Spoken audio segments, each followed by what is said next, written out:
बिस्मिल्लाहिर्रहमानिर्रहीम। अस्सलाम वालेकुम dear student, chemistry class 9 chapter number 6। बेटा हम लोगों ने लास्ट लेक्चर के अंदर चैप्टर नंबर 6 जो है उसको स्टार्ट किया था, जो हमारा सॉल्यूशन से रिलेटेड था। तो हम लोगों ने सबसे पहले वहाँ पे सॉल्यूशन जो है उसको डिफ़ाइन किया था। Solution is a homogeneous mixture of two or more components in which the boundaries of the components can not be distinguish, जिसके अंदर हम उसकी बाउंड्रीज़ को डिस्टिंग्विश नहीं कर सकते। इसके बाद हमने ये भी वहाँ पे लर्न किया था कि सॉल्यूशन जो है वो 3 फिज़िकल स्टेट्स के अंदर पाया जाता है, depending upon the physical state of the solvent. तो सॉल्वेंट की फ़िज़िकल स्टेट के ऊपर डिपेंड करेगा। मिसाल के तौर पे हमने बात की थी एयर की, जो गैस सॉल्यूशन कह सकते हैं हम जिसको, ठीक है। उसके बाद हमने बात की थी सॉलिड सॉल्यूशन की, जिसकी एग्जांपल हमने पढ़ी थी अलॉय ब्रास, जो कि कॉपर और जिंक का सॉल्यूशन है। और उसके बाद लिक्विड सॉल्यूशन नंबर 3 हमने बात की थी, जो कि कोई भी हो सकता है। मिसाल के तौर पे शुगर सॉल्यूशन, साल्ट सॉल्यूशन, जिसमें शुगर को वाटर के अंदर डिज़ोल्व किया जाता है। इसके बाद हमने बात की थी एक्वा सॉल्यूशन की, और जब हमने एक्वा सॉल्यूशन की बात की थी तो हमने कहा था कि एक्वा सॉल्यूशन के अंदर सॉल्वेंट जो होगा वो वाटर होगा, यानी वाटर के अंदर दूसरी चीज़ जो होंगी, चीज़ें जो जिसको हम सॉल्यूट कहेंगे, टर्मिनोलॉजी आगे चल कर ये हम इसको करेंगे, उसको हम डिज़ोल्व करेंगे सॉल्वेंट के अंदर जो वाटर होगा, तो उसको एक्वा सॉल्यूशन कहेंगे। इसके अंदर वाटर हमेशा लार्ज क्वान्टिटी के अंदर मौजूद होता है। इसके अलावा हमने जब इसकी एग्जांपल्स की बात की तो हमने शुगर सॉल्यूशन की बात की थी, हमने साल्ट सॉल्यूशन की बात की थी, और हमने कहा था कि ये एक्वा सॉल्यूशन जो हैं ये अबेंडेंटली यूज्ड इन लेबॉर्ट्रीज़, ये हमारी लेबॉर्ट्रीज़ के अंदर इस्तेमाल हो रहे हैं। और एंड पे हमने बात की थी water is a universal solvent. हमने वाटर की बात की थी कि वाटर जो है वो यूनिवर्सल सॉल्वेंट है। हमने ये कंक्लूड किया था कि वाटर जो है वो ऑर्डरलेस, टेस्टलेस, स्मेललेस होता है। तो फिर मैंने आपसे कहा था कि फिर क्वेश्चन ये अराइज होता है कि हम जो पानी देखते हैं दरियाओं के अंदर, नदी नालों के अंदर, उसका जायका भी है, उसका कलर भी है, और बाज़ बात अगर स्टैगनेंट वाटर हो तो उसमें से स्मेल भी आती है। What are the reasons of that? इसकी क्या वजूहत है? जबकि हम कह रहे हैं कि वाटर जो है वो ऑर्डरलेस है, टेस्टलेस है, कलरलेस है। तो इसकी रीज़न मैंने आपको बताई थी कि क्योंकि अल्लाह ताला ने वाटर को एक बहुत अच्छा यूनिवर्सल सॉल्वेंट बनाया है। अब पहाड़ों से बर्फ़ पिघलती है, हिमालय के पहाड़ों से पिघलती हुई बर्फ़ हमारे मैदानी इलाकों तक आती है, हज़ारों किलोमीटर का ये सफ़र तय करती है। रास्ते में पहाड़ आते हैं, चट्टानें आती हैं, मैदानी इलाके आते हैं। चूँकि वाटर एक अच्छा सॉल्वेंट है तो वो जिन इलाकों से, जिन ज़मीन से गुज़रता चला जाता है, वहाँ के मिनरल्स को, साल्ट्स को अपने अंदर डिज़ोल्व करता चला जाता है, जिसकी वजह से हमें उसका गतलापन, उसके अंदर मिट्टी के डिज़ोल्व होने की वजह से नज़र आता है। उसका अगर कुछ जायका है तो उसके अंदर साल्ट्स और मिनरल्स के डिज़ोल्व होने की वजह से हमें वो टेस्ट मिलता है उसका। तो ये सारी रीज़न थी। आज हम कंपोनेंट्स ऑफ सॉल्यूशन की बात करेंगे। हम लोगों ने सॉल्यूशन की जो बात की थी तो हमने वहाँ पे सिर्फ जस्ट डेफिनेशन में यही बताया था, when 2 or more components combine to form the homogeneous mixture. Homogeneous mixture बनाएंगे, हमने कंपोनेंट की बात की थी। तो आज हम उन कंपोनेंट का जिक्र करेंगे। वो जो 2 कंपोनेंट है वो हमारे पास सोल्यूट एंड सॉल्वेंट है, सोल्यूट एंड सॉल्वेंट है। तो सबसे पहले हम सोल्यूट की बात करेंगे। सबसे पहले हम सोल्यूट की बात करते हैं। सोल्यूट, अब अगर मैं इसको सबसे पहले डिफाइन करूं तो क्या हो जाएगा? The component of solution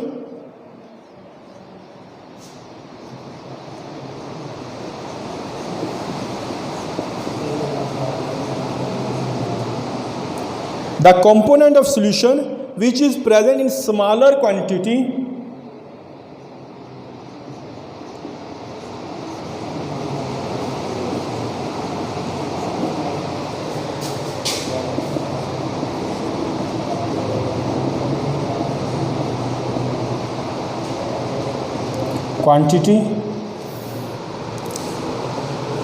is called solute.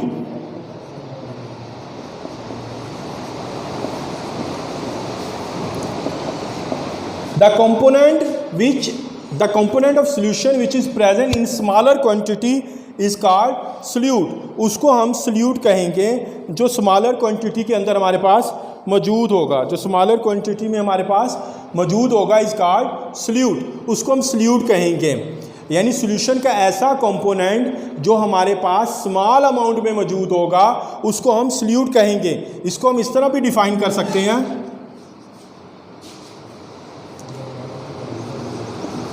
The substance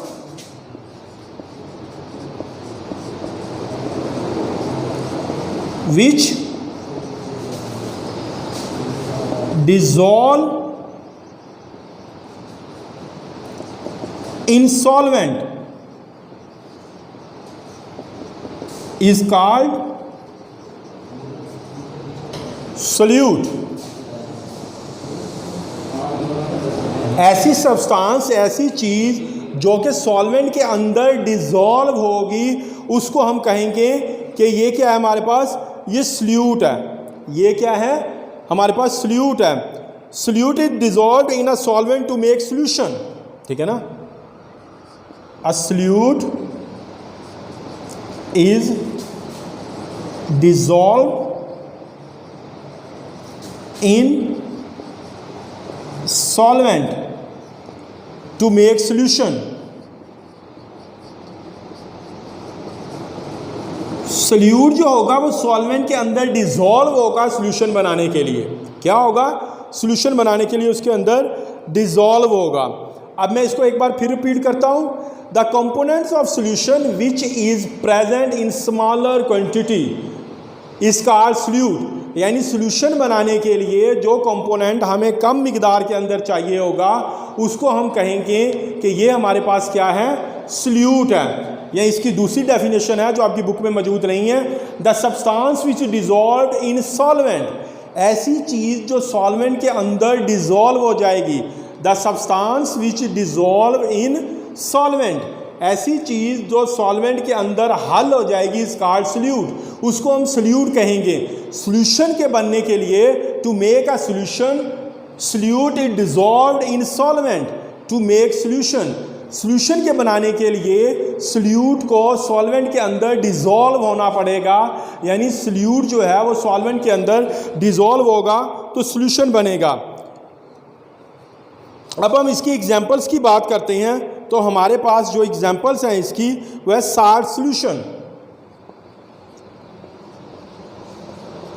इसको हमने प्रीवियस लेक्चर में भी डिस्कस किया था। साल्ट सॉल्यूशन क्या होता है, वाटर टेबल साल्ट जो है जब उसको पानी के अंदर डाला जाता है तो टेबल साल्ट जो इसके अंदर होगा वो सल्यूट होगा और वाटर जो होगा वो सॉल्वेंट होगा। वो क्या होगा, सॉल्वेंट होगा।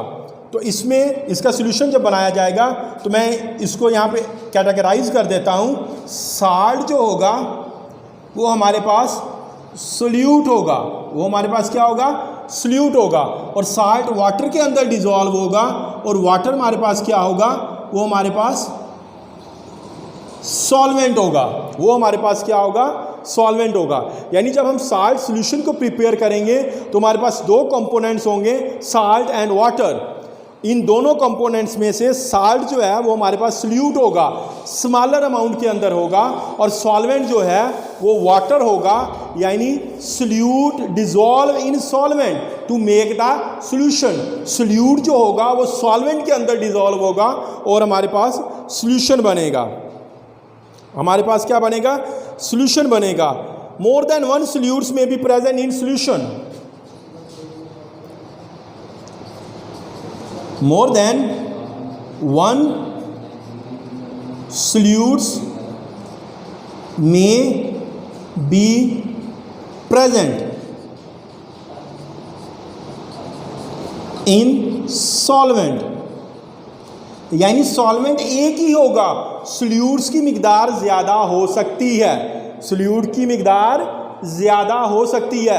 मिसाल के तौर पे यहाँ पे देखें तो हमारे पास साल्ट सॉल्यूशन के अंदर दो ही कंपोनेंट हैं, एक साल्ट है, एक सॉल्यूशन है। साल्ट सॉल्वेंट है, सॉरी साल्ट सॉल्यूट है और वाटर हमारे पास सॉल्वेंट है। लेकिन यहाँ पे हमने मेंशन किया है कि सॉल्वेंट एक ही हो सकता है, सॉल्यूट की मिकदार बढ़ सकती है। कैसे, let's suppose soft drink, soft drink जो है जिसको आप यूटिलाइज करते हैं डेली लाइफ के अंदर, वो इसकी एक एग्जाम्पल है। किस तरह कि उसके अंदर जो सॉल्वेंट है वो वाटर है, इसके अंदर सॉल्वेंट जो है वो हमारे पास वाटर है, सॉल्वेंट क्या है, वाटर है। जबकि सॉल्यूट जो है वो हमारे पास वो क्या है, उसमें हमारे पास शुगर है, साल्ट है और कार्बन डाइऑक्साइड वगैरह मौजूद है, और कार्बन डाइऑक्साइड वगैरह मौजूद है। अब देखें यहाँ पे सॉल्वेंट एक ही है लेकिन सॉल्यूट्स की मिकदार बढ़ गई। अगर इसको हम डेली लाइफ से इसकी एग्जांपल दें, सॉफ्ट ड्रिंक भी आप इस्तेमाल करते हैं तो इसकी एग्जांपल आ जाती है चाय, शिकंजबीन वगैरह। अब उसके अंदर सॉल्वेंट क्या है, उसके अंदर सॉल्वेंट, अब शिकंजबीन की बात करूं तो उसके अंदर वाटर है, लेकिन उसके अंदर सॉल्वेंट जो हैं वो बढ़ते जा रहे हैं। शुगर इस्तेमाल हो रही है, लेमन इस्तेमाल हो रहा है, अगर आप नोरस वगैरह इस्तेमाल करते हैं तो वो भी सॉल्वेंट में आ जाएगा। ये तमाम साल्ट इस्तेमाल होता है, ये तमाम चीज़ें किस में डिज़ोल्व हो रही हैं, एक ही सॉल्वेंट वाटर के अंदर डिज़ोल्व हो रही हैं। इसी तरह आप चाय की बात मिसाल ले लें, उसके अंदर जो है आपने दूध लिया है, उसी के अंदर वो चाय है, उसके बाद उसमें अगर आपने दूसरी चीज़ें तो डाली हैं वो उसके अंदर हल हो जाती हैं। तो ये यहाँ पे आपकी बुक के अंदर सॉफ्ट ड्रिंक की एग्जांपल दी हुई है कि ये हमारे पास सॉफ्ट ड्रिंक जो है ये इसमें सॉल्वेंट एक ही है लेकिन सॉल्यूट जो है वो मोर देन वन है, ठीक है। तो ये यहाँ पे पॉसिबिलिटी हो सकती है कि सॉल्वेंट एक ही हो लेकिन सॉल्यूट जो है वो मोर देन वन हो। तो ये हमारा कुछ था सॉल्यूट के मुतालिक। मैं इसको एक बार रिपीट करता हूँ और उसके बाद अगले कंपोनेंट की तरफ चलते हैं हम। The component of the solution which is present in smaller quantity is called solute।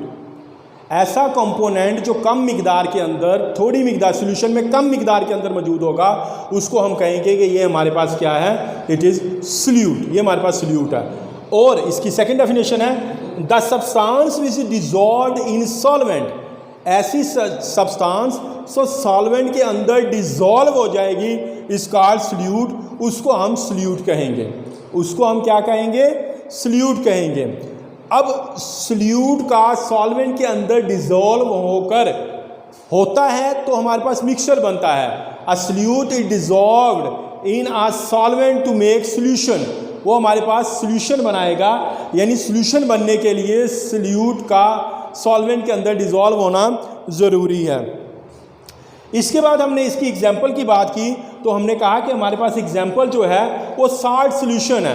वो हमारे पास क्या है, साल्ट सोल्यूशन है। साल्ट सोल्यूशन के अंदर फिर हमने बात की कि दो कंपोनेंट हैं, एक साल्ट है और एक वाटर है, ठीक है। वाटर इसके अंदर सॉल्वेंट है और साल्ट इसके अंदर सोल्यूट है। तो सोल्यूट जो है वो सॉल्वेंट के अंदर हल होगा, यानी नमक जो है वो पानी के अंदर हल होगा, तो हमारे पास साल्ट सोल्यूशन बन जाएगा। इसकी जगह हम शुगर सोल्यूशन भी लिख सकते हैं। साल्ट की जगह शुगर आ जाएगा और वाटर वैसे ही रहेगा, तो इसमें सोल्यूट शुगर हो जाएगी और वाटर सॉल्वेंट ही रहेगा, यानी शुगर जो होगी वो वाटर के अंदर डिज़ोल्व हो जाएगी। तो हम उसको कहेंगे कि ये हमारे पास क्या है, ये हमारे पास शुगर सोल्यूशन है। फिर हमने यहाँ पे बात की, ये बहुत ही इंपॉर्टेंट शॉर्ट क्वेश्चन बन सकता है, क्या सॉल्यूशन के अंदर are the solution can dissolve more than one solutes. क्या सॉल्यूशन जो है वो एक से ज़्यादा सोल्यूट्स को अपने अंदर डिजॉल्व कर सकता है? तो इसका आंसर होगा yes, more than one solute may be present in the solvent. एक सॉल्वेंट के अंदर एक से ज़्यादा सोल्यूट जो हैं वो डिज़ोल्व हो सकते हैं। उसकी एग्जांपल हमने दी, हमने कहा कि उसकी एग्जांपल हमारे पास है सॉफ्ट ड्रिंक। उसकी एग्जांपल हमारे पास क्या है, सॉफ्ट ड्रिंक है। जब हमने इसके कंपोनेंट्स की बात की तो इसके हमारे पास मेन कंपोनेंट दो ही होंगे, सोल्यूट और सॉल्वेंट। सॉल्वेंट की बात की तो वो हमारे पास वाटर है जो सोल्यूट को डिज़ोल्व कर लेगा, और सोल्यूट की बात की तो सोल्यूट इस केस के अंदर हमारे पास शुगर है, साल्ट्स हैं और कार्बन डाइऑक्साइड है, जो तीनों डिज़ोल्व होंगे सॉल्वेंट के अंदर जो कि सिंगल है, वाटर है। It means there may be more than one solute dissolve in a single solvent. इसका मतलब ये हुआ कि एक ही सॉल्वेंट के अंदर एक से ज़्यादा सॉल्यूट जो हैं वो डिजॉल्व हो सकते हैं। वो क्या हो सकते हैं? डिजॉल्व हो सकते हैं। तो बेटा ये हमारा था सॉल्यूट फर्स्ट कंपोनेंट से रिलेटेड। अब हम दूसरे कंपोनेंट को देखते हैं जो हमारे पास है सॉल्वेंट।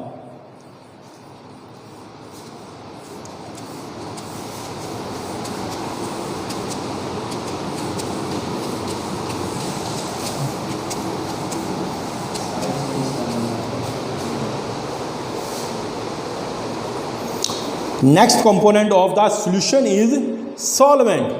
अब सॉल्वेंट के बारे में बहुत सारी बातें हमें सॉल्यूट में ही पता चल चुकी हैं।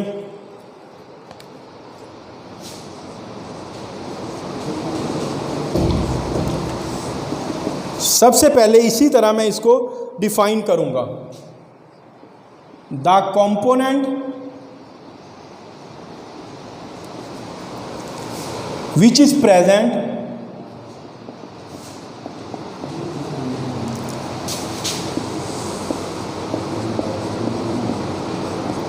in large quantity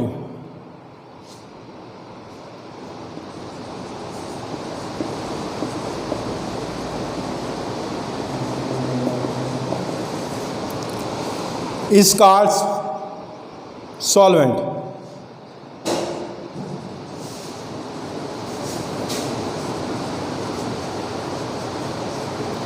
अब इसी तरह इसकी नेक्स्ट जो हमारे पास डेफिनेशन होगी वो हमारे पास क्या आ जाएगी?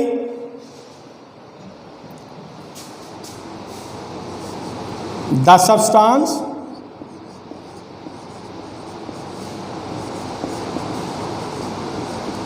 which can dissolve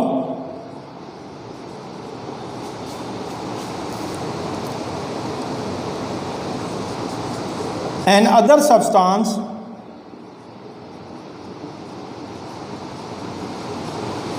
जो कि हमारे पास क्या होगी? सॉल्यूट होगी। इन इटसेल्फ, अपने अंदर, इज कॉल्ड सॉल्वेंट। एक बार फिर इसको देखें। The component of the solution which is present in larger quantity is called solvent. और the substance which can dissolve another substance, ऐसी चीज जो किसी दूसरी चीज को, जिसको हमने सॉल्यूट कहा है, अपने अंदर डिजोल्व कर ले, अपने अंदर डिजोल्व कर ले, उसको हम सॉल्वेंट कहेंगे। उसको हम क्या कहेंगे? सॉल्वेंट कहेंगे। मैं एक बार फिर रिपीट करता हूं।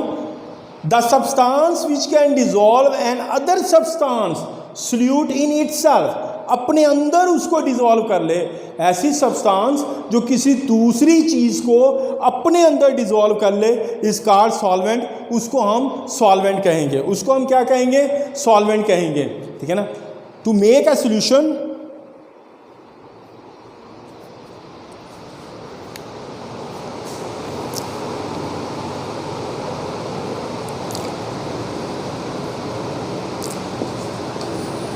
Solvents always, to make a solution, solution बनाने के लिए solvents always dissolve solutes.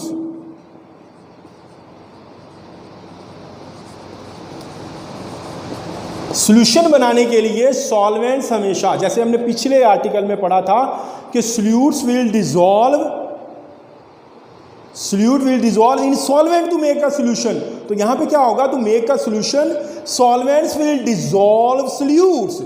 Solution बनाने के लिए सॉल्वेंट को अपने अंदर सॉल्यूट्स को हल करना पड़ेगा।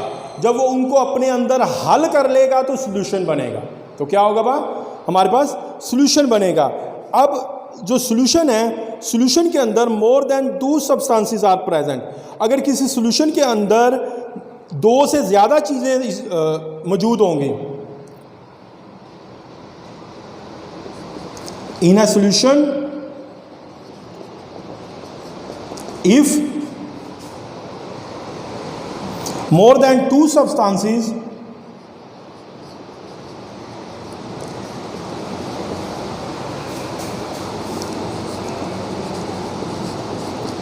अगर किसी सॉल्यूशन के अंदर दो से ज़्यादा चीज़ें मौजूद हैं, सब्सटेंसेस आर प्रेजेंट,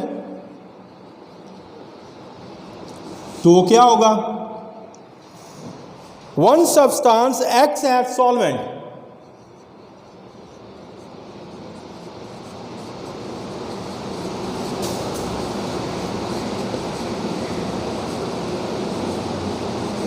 तो उनमें से एक चीज जो होगी वो सॉल्वेंट का रोल प्ले करेगी, यानी सॉल्वेंट एक ही होगा, जो हमने पीछे भी बात की थी सोल्यूट के आर्टिकल के अंदर, ठीक है ना। And others behave as solute.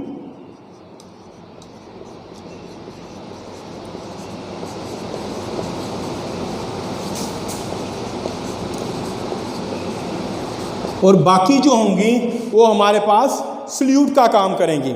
अब अगर मैं आपसे पूछूं इसकी एग्जाम्पल क्या देंगे? जी बिल्कुल ठीक, जो हमने पिछले आर्टिकल के अंदर सोल्यूट के अंदर दिया वही एग्जाम्पल यहां पे कोट हो जाएगी, सॉफ्ट ड्रिंक। क्यों हो जाएगी जी? कि इसके कंपोनेंट्स की जब हम बात करते हैं तो इसके कंपोनेंट्स के अंदर जो हमारे पास सोल्यूट है वो एक से ज़्यादा है। क्या है? शुगर है,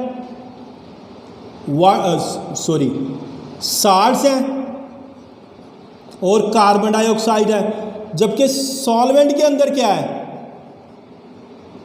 सॉल्वेंट हमारे पास सिर्फ वाटर है, सॉल्वेंट हमारे पास सिर्फ वाटर है। तो सॉफ्ट ड्रिंक जो है it is a better example of a solution in which more than one substances are combined, जिसमें एक से ज़्यादा चीज़ें कंबाइन होकर सॉल्यूशन बनाती हैं।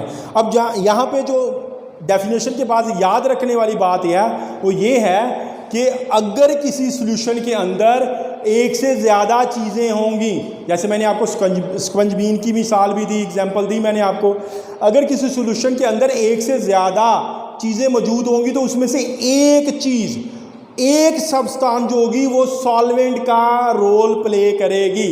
One substance will act as a solvent and all other substances are act as solute। बाकी तमाम चीज़ें उसके अंदर डिसॉल्व होंगी और solute का रोल प्ले करेंगी। That is to be remembered। ये बात आप लोगों ने याद रखनी है, बहुत इंपॉर्टेंट है ये, ठीक है। तो बेटा ये हमारा आज का आर्टिकल था जो हमने solute और solvent से रिलेटेड पढ़ा है। तो आप लोगों ने कल solute एंड सॉल्वेंट इन दोनों को लर्न करना है, इन दोनों को आपने याद करना है। और लेक्चर से रिलेटेड किसी भी किस्म का कोई क्वेश्चन हो तो आपने मेरे व्हाट्सएप नंबर पे मुझसे क्वेश्चन करना है। थैंक यू, जज़ाकल्लाह।